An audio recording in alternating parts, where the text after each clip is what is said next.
ఎరుకోత్పత్తి లక్షణము 7. కనకట్టు విద్య వలనను క్షణకాలములోన లేని చిత్రములెన్నో గనిపించి మరల ఎంతనే గనపడకను బోవునట్లు గనిపించు నెరుక అంతనే మరల గనుపించదెరుక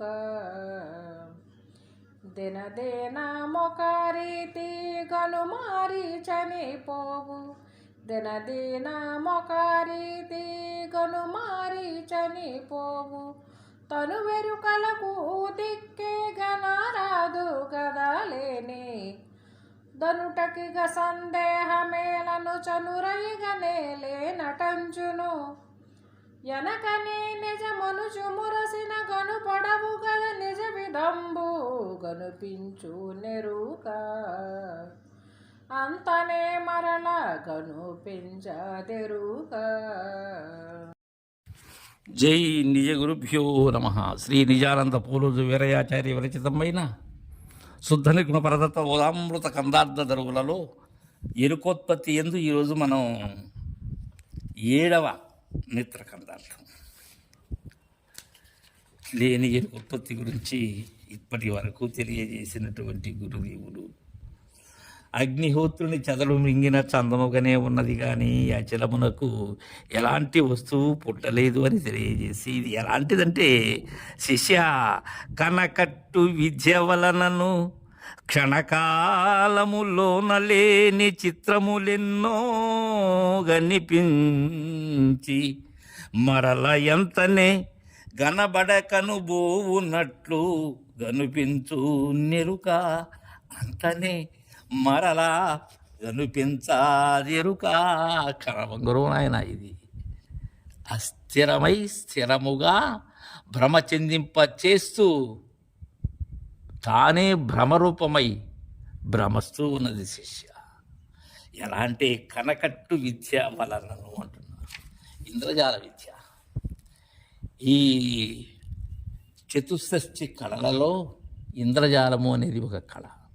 అంటే లేనిది ఉన్నట్లుగా ఉన్నది లేనట్లుగా భ్రమింపజేసేటువంటి కళ. దాన్నే కనకట్టు అని కనికట్టు అని అంటారు. ఎలా అంటే ఏమీ లేని దగ్గర ఒక సర్పాన్ని, అంటే దాన్ని చూసేటువంటి వారికి అక్కడ ఏమీ ఉండదు, కానీ ఆ ఇంద్రజాలికుని యొక్క వాటం ఏదైతే ఉన్నదో దానిలో లేని దానిని ఉన్నట్లుగా చూపుతారు, ఉన్నదానిని లేనట్లుగా అదృశ్యంగా చూపుతారు. అది కనికట్టు విద్య. ఇంద్రజాలకుని దగ్గర ఉన్న నేర్పరితనం క్షణకాలములోన లేని చిత్రములెన్నో. అవి వాస్తవాలా? కాదు, నీ భ్రమ.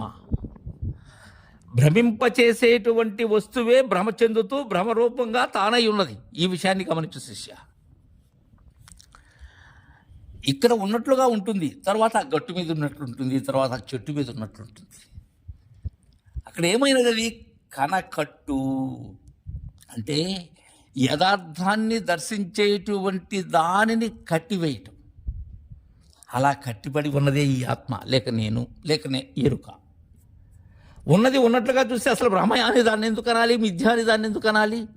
ఉన్నది ఉన్నట్లుగా కానరాకపోవటం, క్షణకాలంలో కనిపించి మరల ఎంతని గనపడకను పోవున్నట్లు అలా కనిపిస్తూ ఉన్నది.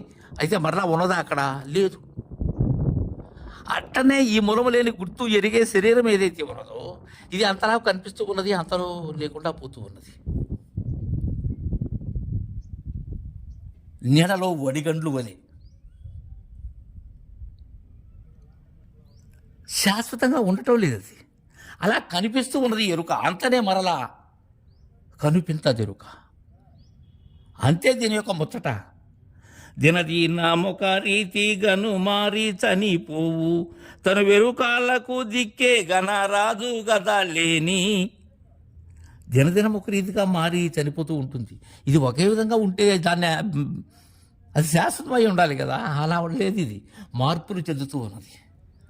కాలమునకు అనుగుణమై అనేక మార్పులు చెందుతూ ఉండటం దీని యొక్క లక్షణం. అలా దినదినానికి ఒక రీతిగా మారి మరలా ఆ మార్పులో ఉంటుందంటే ఉండటం లేదు, మరలా తనకు తానే చనిపోతూ ఉన్నది, అంటే లేనిదవుతూ ఉన్నది. కాబట్టి దీనికి ఇది శాశ్వతత్వంతో కూడినటువంటిది కాదు. ఇది తను వెరుకలకు దిక్కే గనరాదు కదా, ఈ తనువుకు కానీ ఎరుకకు కానీ, అంటే మూలము లేని గుర్తుకు కానీ ఎరుకకు కానీ దీనికి దిక్కే గనరాదు. దిక్కులేని దొరతనం ఇది. ఇది ద్వాదశ దిక్కుల యందు ఏదైతే ఏక ప్రకారముగా ఉన్నదో దాని యందు దిక్కు లేకనే దిక్కులు ఉన్నట్లుగా భ్రమింపజేస్తూ ఉన్నది. అలా దినదినమునకు మార్పు చెందుతూ దీని యొక్క మనుగడ సాగుతూ ఉన్నది. శిష్య, దిక్కే కనరాదు నాయన, దీనికి దిక్కే కనరాదు కదా, లేనిదనుటకిక సందేహము ఏలను, చనురయ్యగనే లేనటంచును. అలా కనరానిది కదా, ఇది నానా చిత్రములుగా నటిస్తూ ఉన్నది కదా, అది లేనిదనుటకు ఇక సందేహం ఎందుకు? గారడీ వాడి చేతుల్లో ఉన్న అది ఏదైనా కావచ్చు, వాస్తవం అది కాదు. అయితే ఇక్కడ గారడీ వాడెవరు? నేనే. నాలో లేని చిత్రాలు కలిగి చేస్తూ ఉన్నది ఏది? నేనే. దానికి ఇక సందేహమేలా? చనుర ఇక నే లేనటంచును. ఇక కట్టిమెట్టు, నే లేను అనేటువంటి విషయాన్ని మాత్రం దృఢం చేసుకో శిష్య. చనుర ఇకనే లేనటంచును, ఎనకనే నిజమాని మురసిన గనబడవు కదా నిజ విధంబు. ఎట్టంటే నే లేనటంచు అనక, నేనే శాశ్వతము, నేనే బ్రహ్మము అనుకున్నావు అనుకో, నే నిజమని మురిశావు అనుకో, కనబడవు కదా నిజ విధంబు. ఎక్కడ కనబడుతున్నావు? ఉన్నదానిలో కనబడుతున్నావా? లేదు. లేని నీకై ఇంద్రజాలంలో కనికట్టు విద్యలాగున మాత్రమే కనిపిస్తూ ఉన్నావు, కానీ నిజంలో నీవు లేవు. కాబట్టి నేను నిజమని మురిసిపోబాకు. ఈ ఎరుక అనేది అంతలో వచ్చి అంతలో పోయేది, మరీచిక లాంటిది శిష్య అని తెలియజేశారు. తర్వాత మిత్రకందరితో రేపు ముచ్చరించుకుందాం. జై గురుదేవా.